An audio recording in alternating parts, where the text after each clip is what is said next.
High guys, welcome to back my channel. আশা করি সবাই অনেক ভালো আছেন। আজকে ভিডিওটির মূল টপিক হচ্ছে ওয়ার্ডপ্রেস টিউটোরিয়াল ফর বিগিনার। যারা ওয়ার্ডপ্রেস বিগিনার আর কি, তাদের জন্য আজকের এই ভিডিওটি। আপনি যদি এর পূর্বে অনেক ভিডিও দেখে থাকেন, এটা যদি আপনার প্রথম ভিডিও হয় তাহলে আপনার কোনো ভিডিও দেখার কোনো প্রয়োজন মনে করি না। আজকে আমি আপনাদের বোঝানোর চেষ্টা করব, আপনার যেহেতু বিগিনার হিসেবে শুরু করবেন এবং কোন বিষয়গুলো জানলে আপনার কাছে ওয়ার্ডপ্রেস একদম ইজি হয়ে যাবে এবং কোন বিষয়গুলো আপনার জানা দরকার ওয়ার্ডপ্রেসে আসতে হলে, সেই বিষয়গুলো আজকে আমি আপনাদের এই ভিডিওতে এক্সপ্লেন করব এবং সেই সাথে আপনাদের আমি দেখিয়ে দেবো যে কীভাবে আপনারা একটি ওয়ার্ডপ্রেস ওয়েবসাইট ক্রিয়েট করবেন। ওকে, তাহলে চলুন শুরু করা যাক। প্রথমত আপনাকে জানতে হবে ওয়ার্ডপ্রেস কী। ওয়ার্ডপ্রেসকে যদি বলা হয়, ওয়ার্ডপ্রেস একটি ওয়েবসাইট বিল্ডার্স প্ল্যাটফর্ম। আমাদের ওয়ার্ল্ডে অনেক ওয়েবসাইট বিল্ডার্স প্ল্যাটফর্ম রয়েছে, যেমন ধরেন রয়েছে wordpress.com, weebly.com, wix.com এবং blogger.com। এগুলো এক একটি ওয়েবসাইট বিল্ডার্স, অর্থাৎ এগুলোকে ইউজ করে আমাদের প্রয়োজনীয় ওয়েবসাইট আমরা বিল্ড করতে পারি। বাট এদের মধ্যে সবচেয়ে most popular website builders platform হচ্ছে ওয়ার্ডপ্রেস। আর এই ওয়ার্ডপ্রেস দিয়ে যদি আপনি শুরু করতে চান তাহলে আপনার যে বিষয়গুলো জানতে হবে, অর্থাৎ ওয়েবসাইট নিয়ে যদি আপনি কাজ করতে চান তাহলে আপনাকে যে বিষয়গুলো জানা আবশ্যক সেটা আগে আমি আপনাদের এখন এক্সপ্লেন করছি।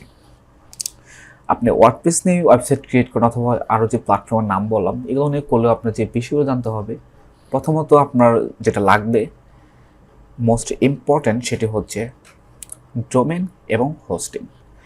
আর ডোমেন হচ্ছে কোনো কিছুর নাম। ডোমেন কি এটা আপনার জানতে হবে। ডোমেন হচ্ছে কোনো কিছুর নাম, যেমন ধরেন youtube.com। আপনি অবশ্যই আমার ভিডিওটি ইউটিউবে দেখতেছেন। যেমন ধরুন youtube.com, এটা কিন্তু একটা নাম, অর্থাৎ কোনো কিছুর নামকেই ওয়েবের ভাষায় সেটাকে ডোমেন বলা হয়। আরেকটি মেন বিষয় যেটা হচ্ছে হোস্টিং।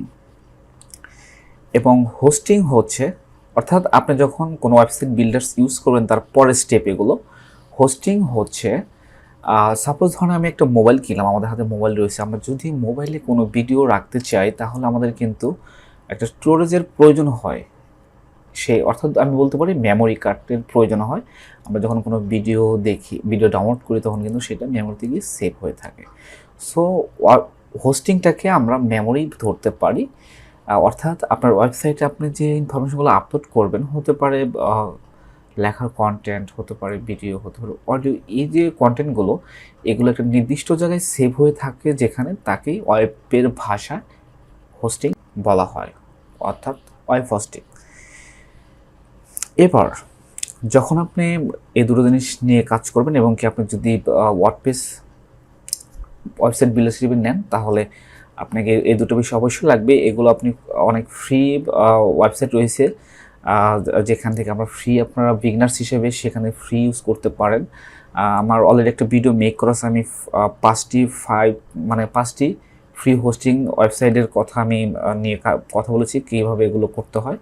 এবং কি আমি একটি ভিডিও রয়েছে আমার পূর্ণাঙ্গ ভিডিও, যে ফ্রিতে কীভাবে ওয়ার্ডপ্রেস দিয়ে একটি পূর্ণাঙ্গ ওয়েবসাইট ক্রিয়েট করা যায়, সেই ভিডিও লিঙ্কটা আমি ডেসক্রিপশনে দেবো। সেখান থেকে আপনারা দেখে নিলে খুব সহজেই কিন্তু ওয়ার্ডপ্রেস দিয়ে ফ্রিতে একটি ওয়েবসাইট ক্রিয়েট করতে পারবেন। অর্থাৎ আপনার ডোমেনও কিনতে হবে না এবং কি হোস্টিংও কিনতে হবে না, ফ্রি পেয়ে যাবেন। তো তারপরে আপনি যখন ওয়ার্ডপ্রেস ইনস্টল করবেন, ওই ভিডিওর ভিতরে সব কিছু দেওয়া রয়েছে। তারপর আপনাকে একটি টেমপ্লেট ইউজ করতে হবে, যেটা ওয়ার্ডপ্রেসের ভিতরে রয়েছে, অথবা আপনি আদারওয়াইজ নিতে পারবেন থার্ড পার্টি হিসেবে ফ্রি থাকলে। আর ওয়ার্ডপ্রেস ব্যবহারের সুবিধা, ওয়ার্ল্ডের প্রায় মোস্ট পপুলার প্ল্যাটফর্ম হচ্ছে ওয়ার্ডপ্রেস। ওয়ার্ল্ডের প্রায় 40-50% ওয়েবসাইট রয়েছে, সেগুলো ওয়ার্ডপ্রেস দিয়ে ডেভেলপ করা। আপনার ওয়ার্ডপ্রেস দিয়ে যদি আপনি ওয়েবসাইট ক্রিয়েট করেছেন, সেক্ষেত্রে আপনার কোডিংয়ের কোনো প্রয়োজন নেই। এখানে সবচেয়ে বড় যেটা হচ্ছে জাস্ট ড্র্যাগ অ্যান্ড ড্রপের মাধ্যমে আপনি আপনার ওয়েবসাইটটাকে আপনি সাজিয়ে নিতে পারেন। এবং কিছু এক্সটার্নাল প্লাগইন রয়েছে, পেইডও রয়েছে এবং ফ্রিও রয়েছে, সেগুলো দিয়ে আপনি আপনার ওয়েবসাইটটিকে আপনার ব্যবহার উপযোগী করে নিতে পারবেন একদম ফ্রিতে। সো আমার ওই ভিডিওটি যদি আপনি দেখেন তাহলে আপনারা এগুলো সব কিছু শিখে ফেলতে পারবেন। আমার মনে হয় ওয়েবসাইট তৈরির জন্য বিশেষ করে ওয়ার্ডপ্রেস যেহেতু পিএইচপি দিয়ে, আপনার পিএইচপিও জানার প্রয়োজন নেই, জাস্ট ড্র্যাগ অ্যান্ড ড্রপের মাধ্যমে এক্সটার্নাল প্লাগইন ইউজ করার মাধ্যমে আপনার ওয়েবসাইটটিকে আপনি ক্লাসিক করে নিতে পারবেন। তো আজকে ভিডিও আমার এটুকুটুকু বলার ছিল। আর যদি আপনার ফ্রিতে ওয়ার্ডপ্রেস ওয়েবসাইট কীভাবে ক্রিয়েট করতে হয় সেটা দেখতে চান, তাহলে আমি সেই ভিডিওর লিঙ্কটা আমি ডেসক্রিপশনে দিয়ে দিয়েছি, সেখান থেকে দেখে নিতে পারেন। আশা করি আপনি এই ভিডিও দেখার পর যদি ওটা দেখে আপনি ওয়েবসাইট ক্রিয়েট করতে পারেন, তাহলে আপনার যে কোনো ধরনের বিশেষ করে ওয়ার্ডপ্রেস দিয়ে আপনি ব্লগিং ওয়েবসাইট ক্রিয়েট করতে পারেন খুব সহজেই এবং ফ্রিতে। আর যখন আপনি মোটামুটি মানে প্র্যাকটিস হিসেবে নিতে পারেন এটা, আর যখন দেখবেন না আপনি পারছেন, তখন আমরা প্রফেশনালি একটি ওয়ার্ডপ্রেস হোস্টিং সার্ভার নিতে পারেন।